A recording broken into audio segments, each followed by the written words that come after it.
Yo me pregunto qué hará mi dueña mientras que lloro la ausencia. Ella no sabe que mi amor muere sin el fuego de sus besos.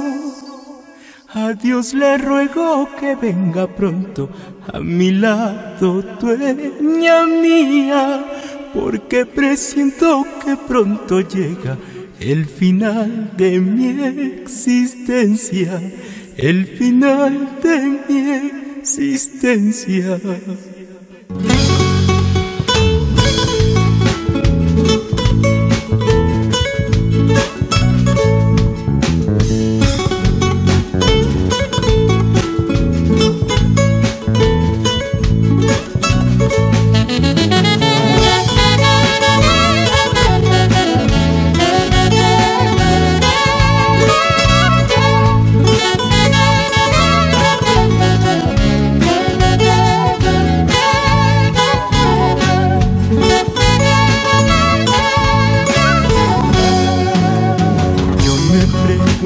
¿Qué hará mi dueña mientras que lloro la ausencia? Ella no sabe que mi amor muere sin el fuego de sus besos.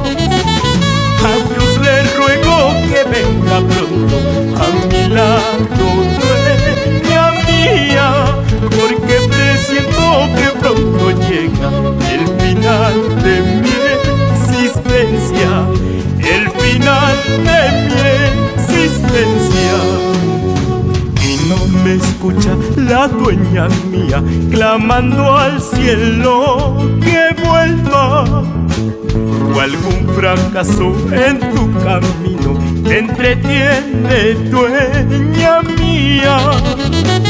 Quiero tus labios de beso ardiente sobre los míos, mi amor sangrante, y de tu pecho quiero el latido sobre los míos agonizantes, sobre los míos agonizantes.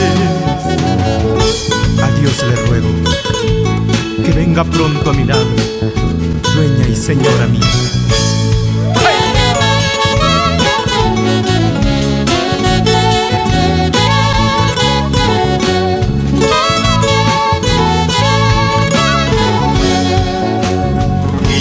Escucha la dueña mía clamando al cielo que vuelva, o algún fracaso en tu camino te entretiene, dueña mía.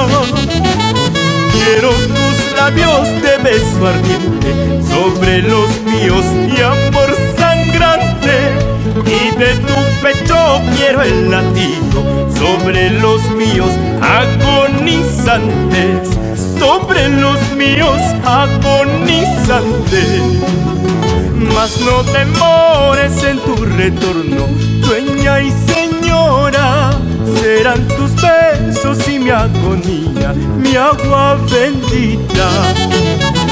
Mas no demores en tu retorno, dueña y señora, serán tus besos y mi agonía, mi agua bendita, mi agua bendita.